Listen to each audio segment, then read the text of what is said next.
안녕하세요. 레버리지 랜드에 오신 것을 환영합니다. 2022년 11월 2일 수요일 오늘의 증시 날씨. 비가 올 듯 말 듯 찌뿌둥한 하늘 날씨. 오늘 밤 미국 연방중앙은행 파월 의장의 연설에 전 세계가 주목한다. 기대보다는 걱정이 앞서는 시장 분위기. 오늘의 미국 증시는 필라델피아 반도체 지수만 소폭 상승하고 S&P 500과 나스닥은 연이틀 하락 마감하였다.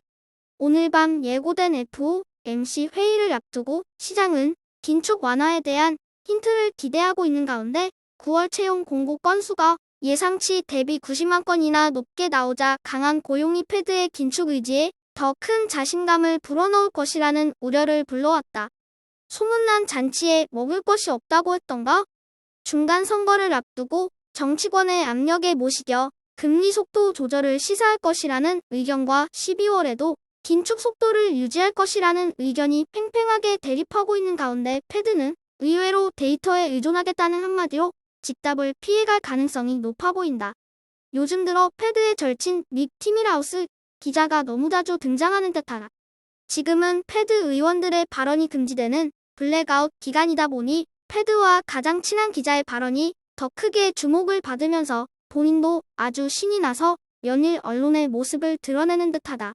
지난주 패드의 긴축 완화 발언으로 시장에 큰 폭의 상승을 불러왔던 티밀하우스 기자는 연준으로부터 왜 시키지도 않은 헛소리를 해서 시장에 기대감을 불어넣느냐고 한 소리 들은 탓인지 증시 상승은 패드가 하는 일을 꼬이게 할 위험이 크기에 패드 의장은 이전과 같이 데이터에 의존한다는 원론적인 입장만을 반복할 것이라며 지난주와는 달리 한 발 물러선 입장을 보였다.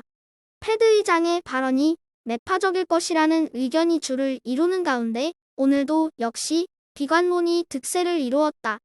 오메가 패밀리의 리언 쿠퍼맨 회장은 증시 바닥은 아직 오지 않았다며 내년에 S&P 500은 3,000포인트를 찍게 될 것이라고 경고했다.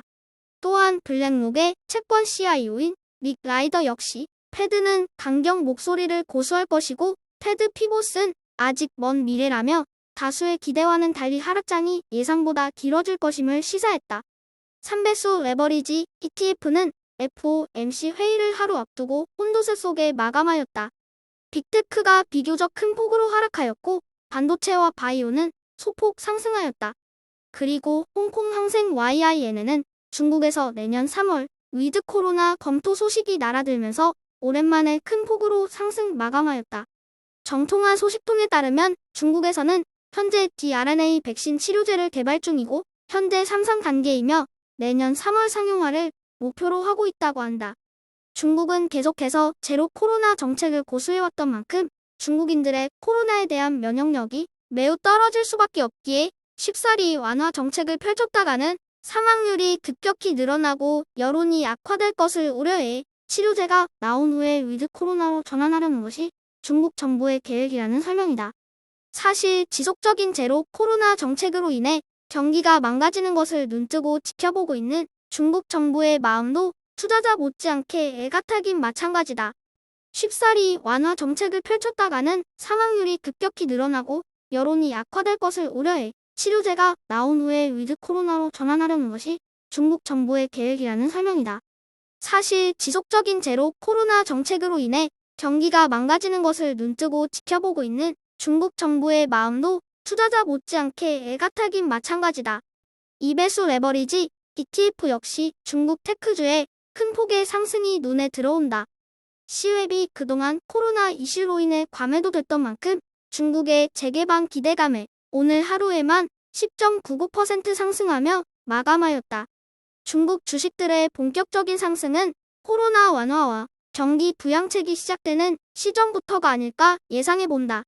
3배수를 역으로 추종하는 코퍼스 ETF는 빅테크가 부진하고 반도체와 바이오가 소폭 상승함에 따라 약간의 변동이 있었을 뿐 비교적 잠잠한 하루를 보냈다. 매번 파월이 나오기만 하면 시장이 주저앉았던 과거를 떠올리며 코퍼스 투자자들은 오늘 밤 파월 의장의 강력한 매파적 발언에 크게 기대하고 있는 모습이다. 다음으로 불진의 개별 종목 소식으로 메타는 FCC 의원의 미국 내 틱톡 사용 금지 주장에 따른 반사 이익 기대감에 주가가 소폭 상승하였으며 도이치뱅크는 아마존에 대한 투자 의견을 매수로 유지한다는 소식이다. 마지막으로 AMD는 장마 감후 실적을 발표하였는데 EPS와 매출 모두 시장 기대치를 하회하였지만 이미 자진 신고를 통해 주가가 선반영됐던 바 시간 외 거래에서는 오히려 상승하고 있는 상황이다. 다음으로 오늘의 불진의 15개 개별 종목의 성적표이다. 알파벳과 아마존을 중심으로 한 빅테크의 하락이 눈에 들어온다. 남의 불행은 나의 행복이라고 했던가? 메타는 잘한 것도 없이 틱톡에 대한 규제 이슈 덕에 가장 크게 상승한 종목이 됐다. 조정을 받을 대로 받은 빅테크 종목들. 지수가 추가 하락한다 하여도 과연 여기서 더 빠질 때가 있기나 한 것인지 의문된다. 오늘의 추천 종목은 바이오 플라스틱 개발 기업인 데니머 사이언티픽이다. 세계적으로 환경 문제가 계속 대두되는 가운데 매년 증가하는 플라스틱 오염 문제는 인류에게 있어 큰 골칫거리 중의 하나이다. 친환경 플라스틱으로의 전환은 환경 보호를 위해서도 매우 중요한 숙제이기에 미국 내 기업 중 이 분야에서 선두를 달리고 있는 데니머 사이언티픽이라는 회사를 소개해본다.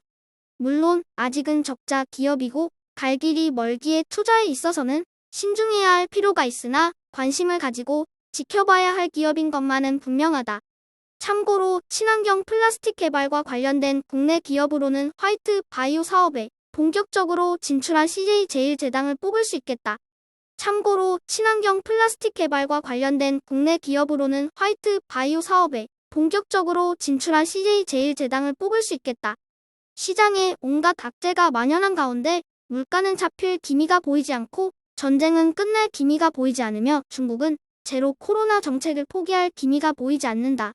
시장 전문가들은 지금은 주식을 투자할 때가 아니라며 더 큰 위기가 올 것이라며 잔뜩 겁을 주며 투자 심리를 위축시킨다.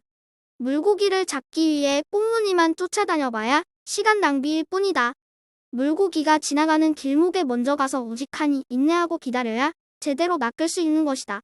투자도 마찬가지라고 생각한다. 여기저기 쫓아다니기보다는 변화의 흐름을 예측하고 먼저 길목에 가서 기다릴 줄 아는 투자자가 진짜 고수이다.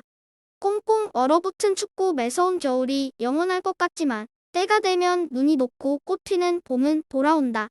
날씨와도 같이 변덕스러운 시장 소음과 단기적인 손익에 얽매이지 말고 큰 그림을 그리며 돈이 들어오는 길목에서 느긋하게 기다릴 줄 아는 투자자가 되자.